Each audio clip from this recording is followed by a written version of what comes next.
Think positive. Welcome back to the GHOUL-AMBROSE podcast, GA for short. I'm your host, Prince. This is a space for inner work, self-improvement, self-discovery, mindset, accountability, integrity, reflection, and personal development. This podcast is built for growth, for honesty, and for becoming a better version of yourself one day at a time. New episodes drop every Mondays, Wednesdays, and Fridays. Today's episode is called Showing Up. There's a moment right before starting. It's quiet. No music. No pressure. No one watching. Just a task sitting there. And a choice. This is where most things stall.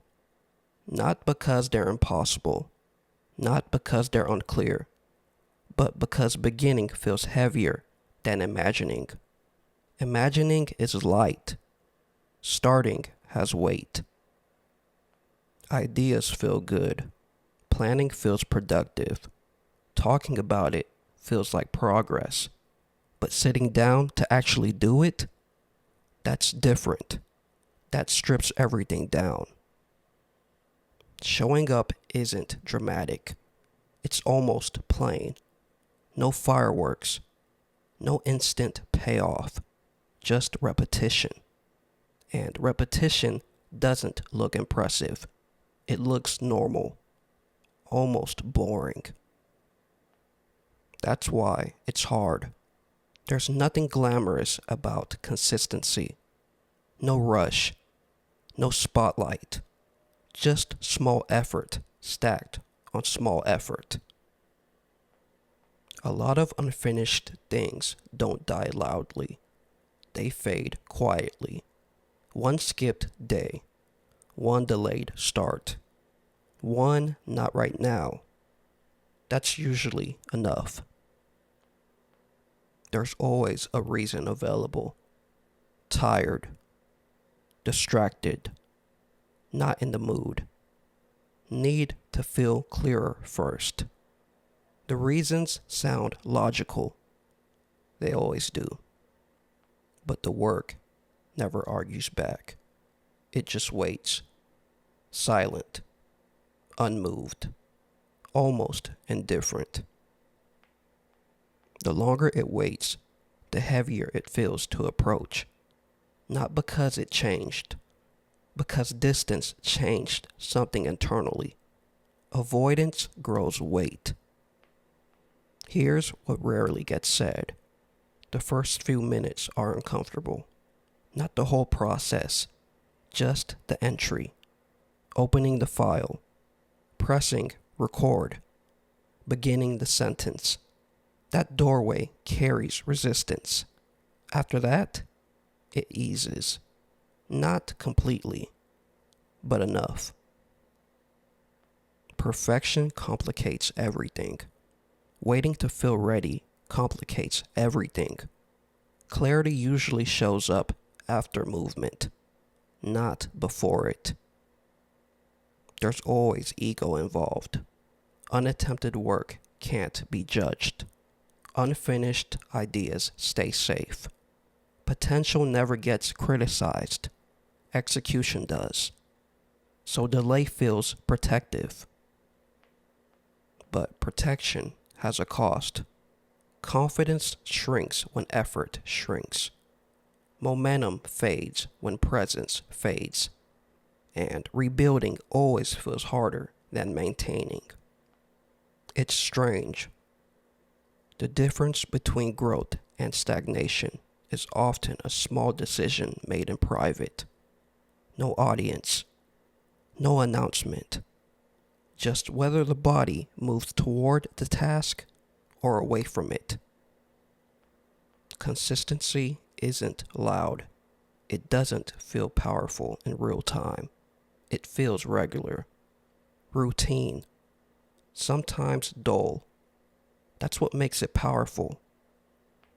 There's nothing mystical about progress. It's repetition.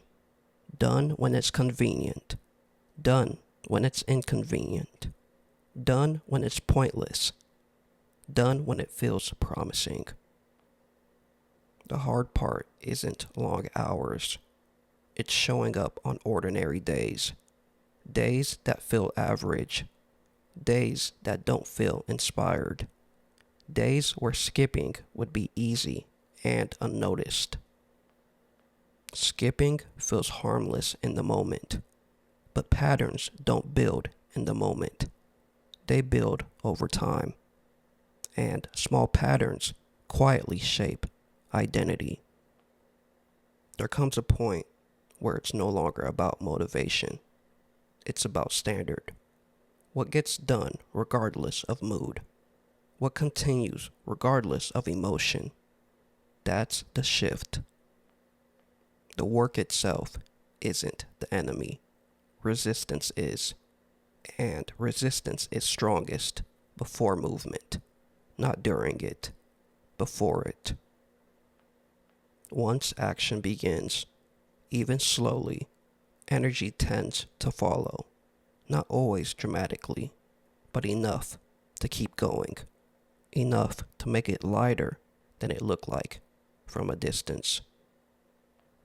Showing up doesn't guarantee success. It guarantees alignment. It guarantees effort. It guarantees that stagnation doesn't quietly take over. There's something honest about sitting down anyway, without hype, without posting it, without making it a big moment. Just doing it because it needs to be done. No one claps for that. No one sees that. But that's the foundation. That's where real change hides. It's easy to admire finished results. It's harder to respect the daily return, the quiet discipline, the steady repetition, the decision made again and again. At first, it feels exciting, new, fresh. Then it settles. The energy levels out. The hype fades. The work stays. And when it settles, you find out why you really started. Was it the feeling or was it the commitment? Because once it's no longer new, only one of those survives. We love the outcome. We avoid the pattern that creates it. We'll celebrate the finish line, but complain about the lapse. And that's where the split happens. Not talent, not timing, just who keeps returning. The middle is quiet. That's why it's dangerous. Nothing feels urgent. Nothing feels final, so people drift off. But the ones who don't, change. Showing up is simple, not easy. Simple. Move toward the thing. Stay with it. Repeat tomorrow. That's the hard part. And it's also the only part that compounds. Everything else is noise. Ideas don't expire. They just return. At night. In silence. In random moments. Until something is done with them. Or nothing is. Show up or don't. I hope you found something worth taking with you today. Maybe a new perspective. Maybe a moment to pause and reflect. Thank you for being here and sharing this space with me. Your presence matters. If this resonated with you, share it with someone you care about because growth spreads through connection. I'll see you next time. Take care of yourself. Stay grounded, and as always, be safe.